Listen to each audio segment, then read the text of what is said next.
Hi hello guys. അപ്പോൾ ഇന്നത്തെ recipe എന്ന് പറയുന്നത് നല്ല അടിപൊളി തേങ്ങാപ്പാൽ അഴിച്ചിട്ടുള്ളൊരു ചിക്കൻ കറി കേട്ടോ. അപ്പോൾ നമ്മൾ ആ ചാനൽ ആദ്യമായിട്ട് കാണുന്നവരെ കാണുന്നുണ്ടെങ്കിൽ മുഴുവനായിട്ട് വീഡിയോസ് കാണാൻ ശ്രമിക്കുക. അതുപോലെ തന്നെ ലൈക്ക് ചെയ്യുക, ഷെയർ ചെയ്യുക, സബ്സ്ക്രൈബ് ചെയ്യുക. ഓക്കെ. അപ്പോൾ നമ്മളൊരു പാന് വെച്ചിട്ട് അതിലോട്ട് വെളിച്ചെണ്ണ ഒഴിച്ച് കൊടുക്കുക കേട്ടോ. വെളിച്ചെണ്ണയാണ് ടേസ്റ്റ്. ബട്ടർ ഉണ്ടെങ്കിൽ അതിലോട്ട് ടേസ്റ്റ് ആവും. എന്നാലും ഓയിൽ ഒഴിക്കണ്ട. വെളിച്ചെണ്ണ ബട്ടർ ഒഴിച്ചിട്ട് നമുക്കിത് വെക്കാം.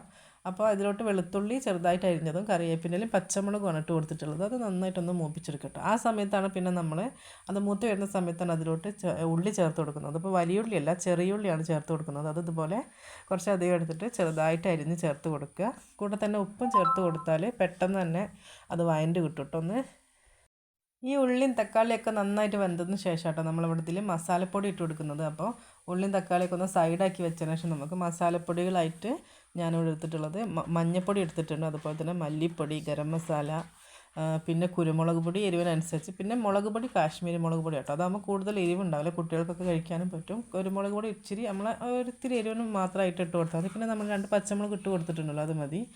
എന്നിട്ട് മസാല ഒന്ന് വറുക്കുക കേട്ടോ. സൈഡിലിട്ടിട്ടൊന്ന് വറുത്തതിന് ശേഷം നമുക്കത് എന്താ പറയുക, തക്കാളി ഉള്ളും കൂട്ടിക്കൊണ്ട് നന്നായിട്ടൊന്ന് മിക്സ് ചെയ്ത് കണ്ടെടുക്കുക.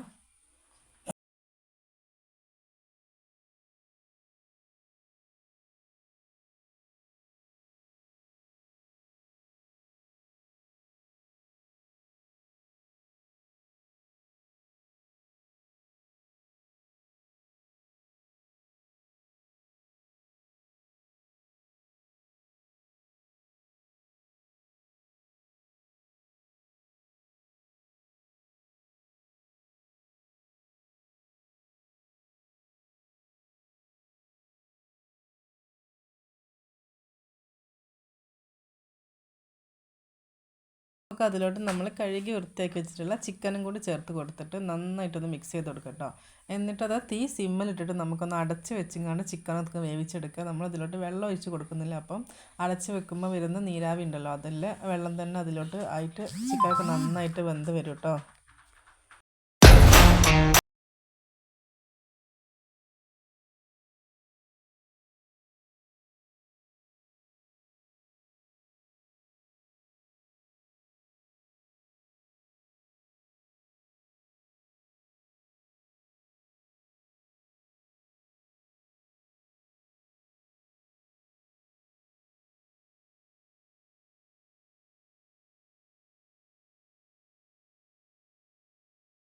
അങ്ങനെ നമ്മൾ ചിക്കനൊക്കെ പകുതി വെന്ത് വരുന്ന സമയത്താണ് നമ്മൾ അതിലോട്ട് തേങ്ങാപ്പാൽ ഒഴിച്ച് കൊടുക്കുന്നത് കേട്ടോ. 1-ാം പാലാണ്, 2-ാം പാലിൻ്റെ ആവശ്യമൊന്നുമില്ല. ഒറ്റപ്പാൽ മതി ഈ കറിയിലോട്ട്. ഒറ്റപ്പാൽ നല്ല ഇതിൽ ഒഴിച്ച് കൊടുക്കുക.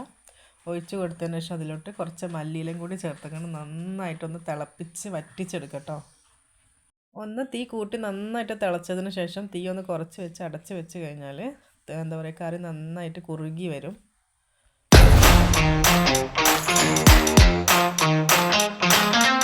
പിന്നെ ഈ ഒരു സമയത്ത് നമുക്ക് ഉപ്പ് കുറവുണ്ടെങ്കിൽ ഉപ്പും ചേർത്ത് കൊടുക്കുക. അതുപോലെ തന്നെ ഗരം മസാലേൻ്റെ കുറവുണ്ടെന്നുണ്ടെങ്കിൽ അതും കൂടി ചേർത്ത് കൊടുക്കുക കേട്ടോ. അടിപൊളി കേട്ടോ. ഈ കറി നല്ല ടേസ്റ്റാണ്. തേങ്ങാപ്പാൽ ഒഴിക്കുന്നതുകൊണ്ട് തന്നെ പ്രത്യേക ഒരു ടേസ്റ്റാണ്. തേങ്ങാപ്പാലിൻ്റെ ഒക്കെ ഒരു ഫ്ലേവർ ഇങ്ങനെ നല്ല എടുത്ത് നിൽക്കുന്നൊരു അടിപൊളി ടേസ്റ്റുള്ള സിമ്പിളായിട്ട് ഉണ്ടാക്കിയെടുക്കാൻ പറ്റുന്ന കറി കേട്ടോ അത്.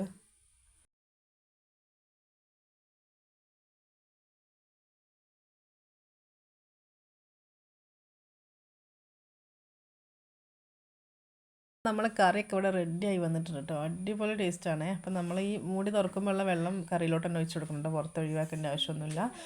ചൂടാറുമ്പോൾ ഒന്നും കൂടി ഇതൊന്ന് കുറുകി വരും കേട്ടോ. സൂപ്പർ ടേസ്റ്റാണ്. മസ്റ്റ് ട്രൈ ചെയ്യണം. എല്ലാവരും ട്രൈ ചെയ്ത് നോക്കണം കേട്ടോ. ഇഷ്ടപ്പെട്ട എല്ലാവരും പ്ലീസ് ഒന്ന് ലൈക്ക് ചെയ്യുക, ഷെയർ ചെയ്യുക, സബ്സ്ക്രൈബ് ചെയ്യുക.